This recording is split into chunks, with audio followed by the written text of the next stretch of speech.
A morte de um camponês em 2022, depois de pisar sobre uma mina plantada por traficantes em Aguilha, no oeste do México, disparou alerta sobre o aumento da violência em uma região afetada, durante anos, pelo fogo cruzado entre dois grupos rivais de cartéis mexicanos. E esse será o tema tratado hoje aqui no canal. Portanto, se você ainda não é inscrito no canal, se inscreva, ative as notificações, dê um like e bora pro vídeo.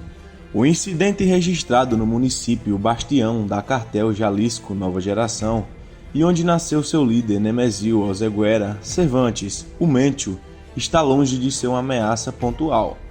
Em cerca de 3 semanas, o exército mexicano desativou ao menos 250 explosivos caseiros nessa região conhecida como Tierra Caliente, Terra Quente, no que ficou revelado como um autêntico campo minado, para aumentar ainda mais o terror da população local.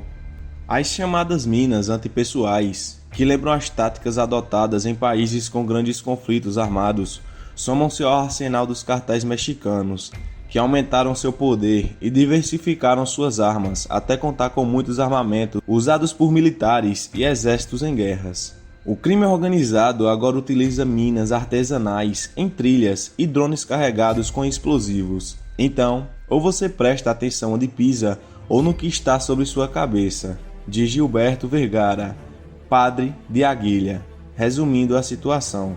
Em fevereiro, efetivos do exército foram enviados ao município para tentar recuperar o seu controle.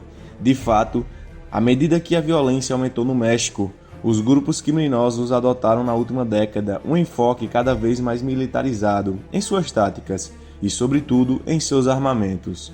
Os cartéis, que contavam com antigas armas soviéticas no passado, passaram a utilizar desde fuzis característicos de exércitos em guerra até drones com explosivos de tecnologia mais sofisticada, passando pela fabricação de seus próprios veículos blindados, inclusive submarinos. Agora também minas improvisadas. Para Robert Bunker e John Sullivan, autores de 2 livros sobre os avanços e as táticas dos cartéis mexicanos nos últimos anos e sobre a evolução dos seus armamentos com artigos explosivos aéreos, a adoção de minas terrestres ou de drones armados reflete um aumento da violência potencialmente indiscriminalizada. Eles representam ameaças potenciais significativas às quais o exército mexicano terá de responder antes de que se proliferem em outros grupos no país, disse Bunker.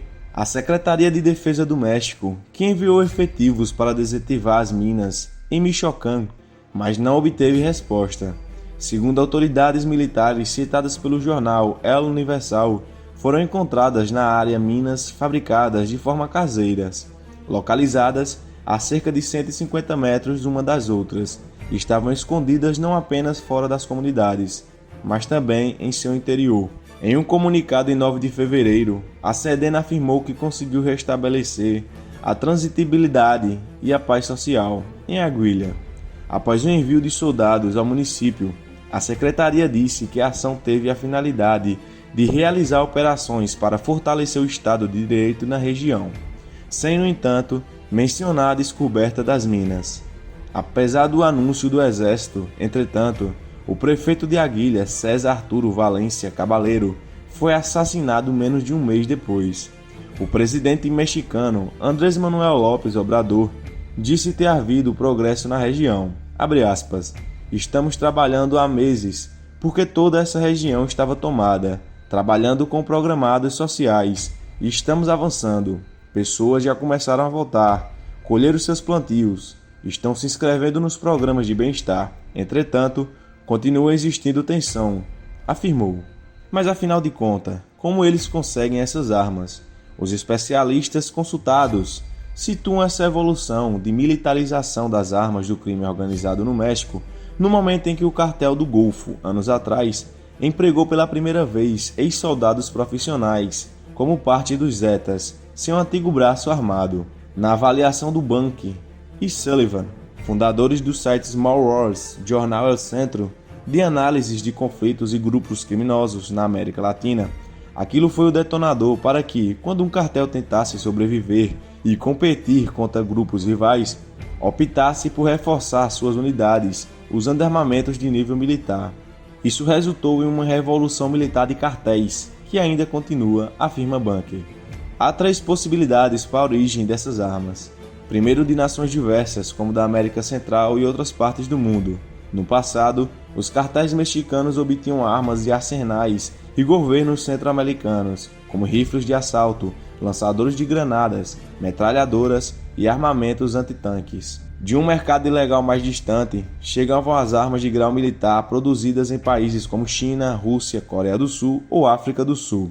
Estas rotas de tráfico, no entanto, não são hoje tão sólidas quanto os cartéis estavam presentes em alguns pontos do México. Uma segunda e importante origem atual dessas armas continua sendo os Estados Unidos, do país com o qual o México compartilha a fronteira terrestre e mais movimentada do mundo.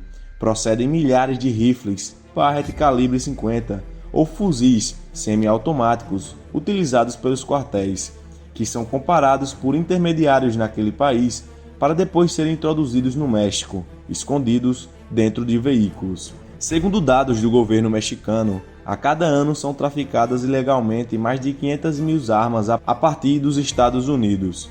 Somente em 2019, elas foram responsáveis por mais de 17 mil assassinatos no México. O governo mexicano entrou com um processo contra um grupo de empresas americanas de armas que segue em curso. Elas fabricam armas, enquanto os clientes do México que se dedicam à delinquência organizada, afirmou o presidente López. Essa procedência das armas ficou visível em vários incidentes.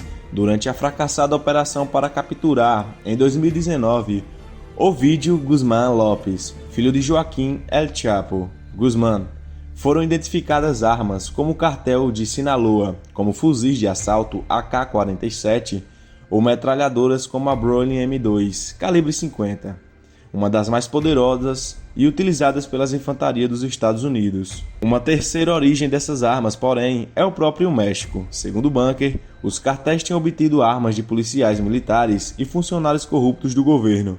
Inclusive, quando as autoridades apreendem armas de grau militar dos cartéis, elas nem sempre são destruídas e podem voltar para eles mediante de um pagamento. A fabricação própria. Nos últimos anos, os cartéis vêm aumentando seus conhecimentos e capacidade para fabricar suas próprias armas, como as recentes minas terrestres improvisadas ou drones armados. Uma de suas principais fontes de aprendizagem é a interação com outros grupos criminosos. Abre aspas. Às vezes isso se aprende na prisão. Tais habilidades táticas de armamento foram transmitidas de grupos como a FARC da Colômbia ao CJNG, por exemplo, quando os grupos cooperam e formam alianças. Fecha aspas, destaca Sullivan. De fato, se existe algo que para os especialistas representa essa militarização dos armamentos dos cartéis e é o melhor exemplo de fabricação caseira, são aquelas conhecidas como monstros ou narcotanques. Esses veículos blindados evoluíram de ter apenas porta de armas, nas quais enfiavam cano de armas, a estrutura fixas de armas para metralhadoras e rifles Barrett calibre 50, e torres blindadas giratórias, que contêm essas armas, afirma Bunker.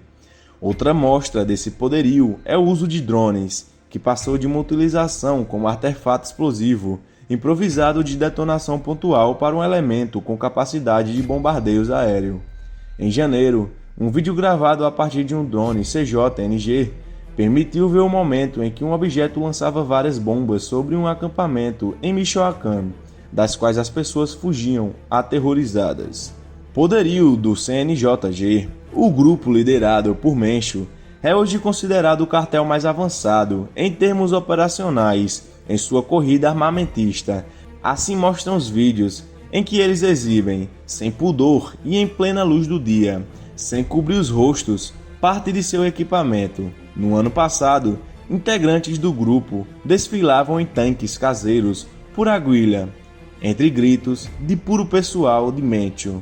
Bunker afirma que o exército mexicano segue tendo muito mais poder bélico do que os cartéis, na forma de tanques, artilharias e helicópteros. Uma de suas fragilidades, porém, é que os cartéis envolvem-se em atos de corrupção que enfraquecem as instituições do governo mexicano. As unidades de secretaria da defesa do local podem ser vulneráveis à corrupção. se são empregadas em uma área por longos períodos de tempo. Alerta ele. E aí, qual a sua opinião sobre os cartéis mexicanos? Deixe aí nos comentários. Nos vemos no próximo vídeo.